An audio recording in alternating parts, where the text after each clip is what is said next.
अरे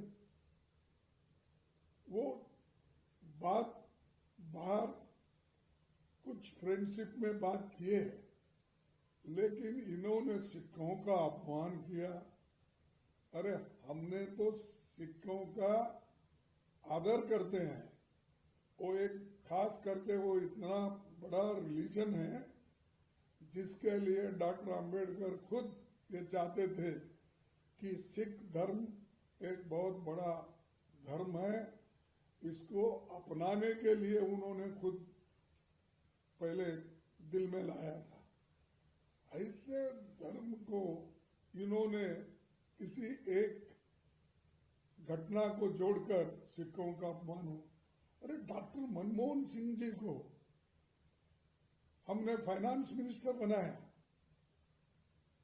हमने इस देश का सबसे उन्नत पोस्ट जो खुद मोदी जी है, फॉल्स प्रोपेगेंडा करके जो कुर्सी पे बैठे हैं और गोबेल्स के थ्योरी में और हिटलर जैसा जो बिहेव कर रहे हैं, उन खामोश रहकर काम करने वाले और दुनिया के मशहूर इकोनॉमिस्ट को डॉक्टर मनमोहन सिंह जी को हमने 2 बार, 1 बार नहीं 2 बार हमने प्राइम मिनिस्टर बनाया।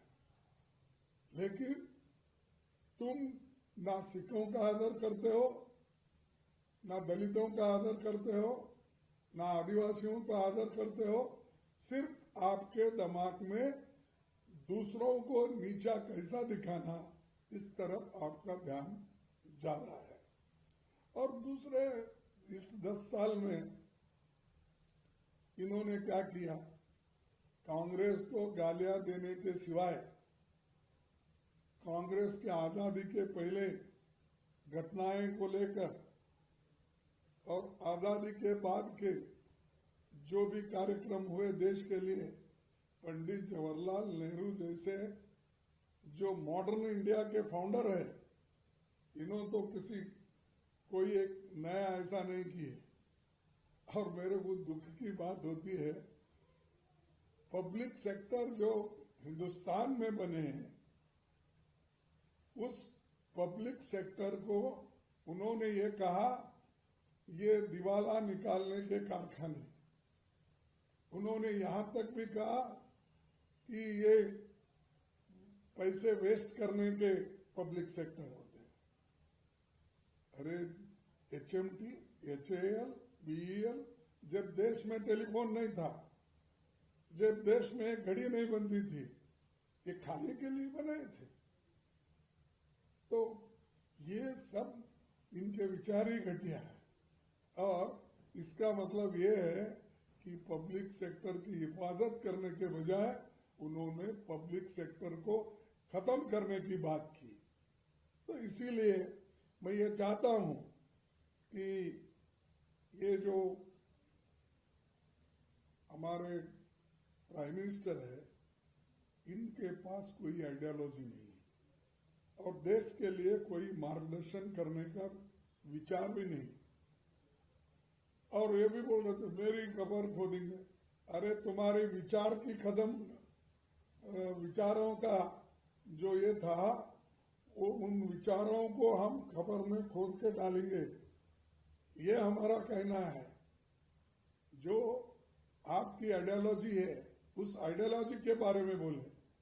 आप भले आदमी को कौन बोल सकते हैं कि आप तो एक इंसान हो। आप किसी व्यक्ति के लिए कांग्रेस कभी कुछ भी नहीं बोलती, उनके विचारों के बारे में ही वो कहती है। तो इसीलिए उन विचारों को लेकर अगर कोई बात बोले, वो अपने ऊपर लेते हैं। मैं गरीब हूं, मैं चाय वाला हूं, मैं फलाना हूं, मैं बैकवर्ड हूं, ये चीजें बोलते हैं। और दूसरी चीज, मनमोहन सिंह जी के बारे में कितनी गंदी बातें उन्होंने बोली। जब नोटबंदी हुई, जब एक अपना खास करके करप्शन के इश्यूज आए, और दूसरे कई चीजें इन्होंने झूठ बोली थी, उनके बारे में वो हम जब सवाल उठाए तो मनमोहन सिंह जी को उन्होंने किस तरह से कहा कि ये रेनकोट डालकर नहाते हैं।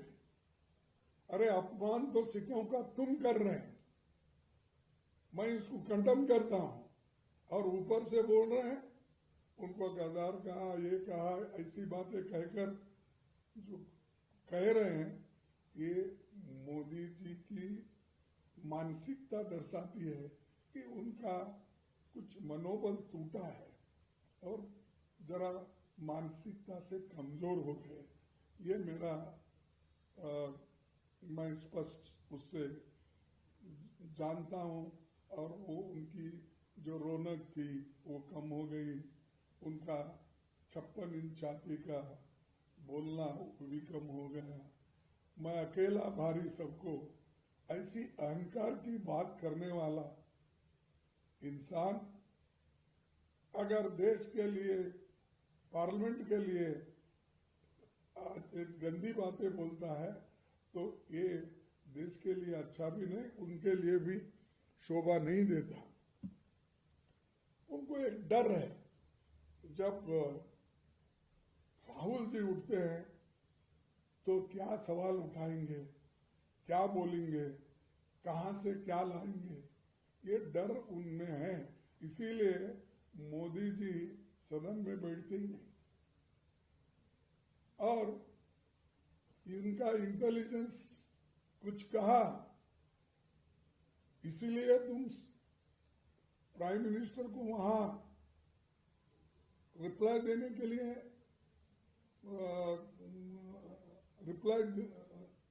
के लिए मना करते हो।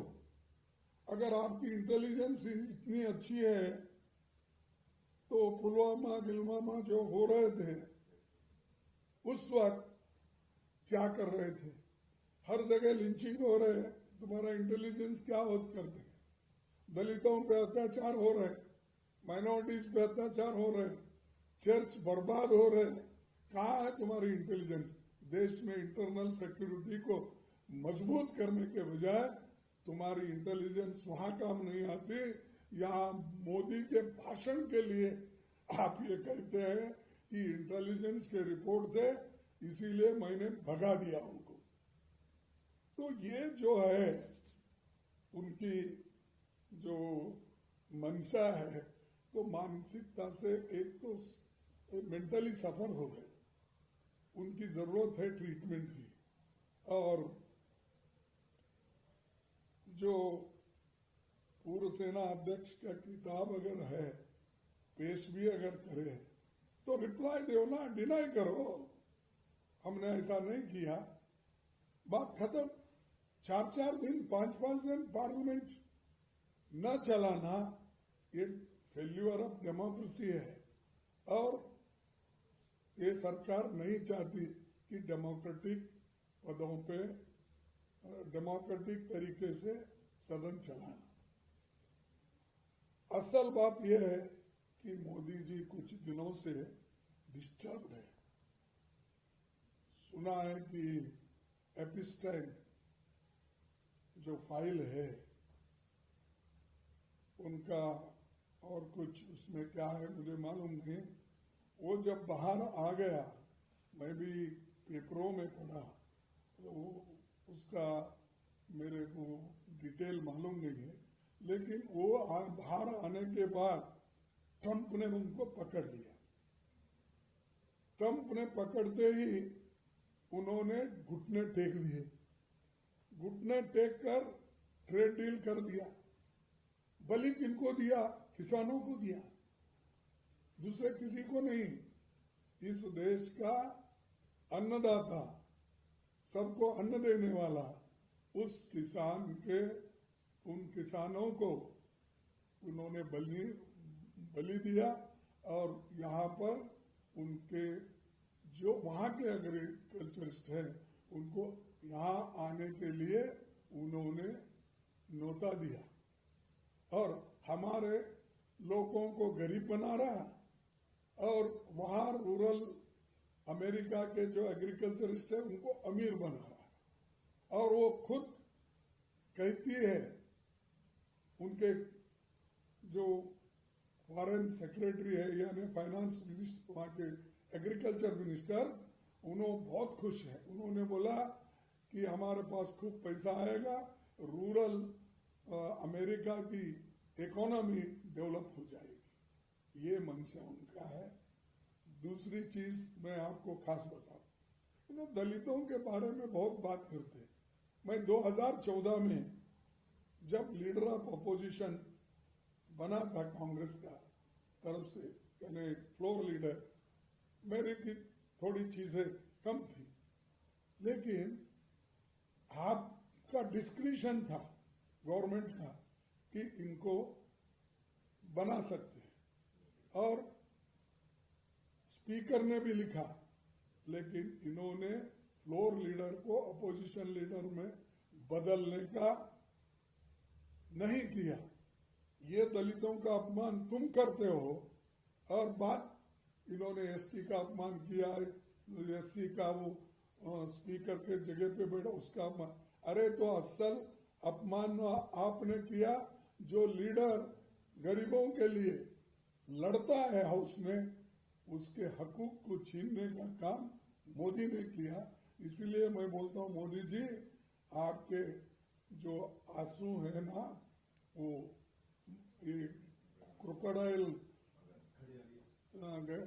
वो घड़ियाली आंसू मत ये करो।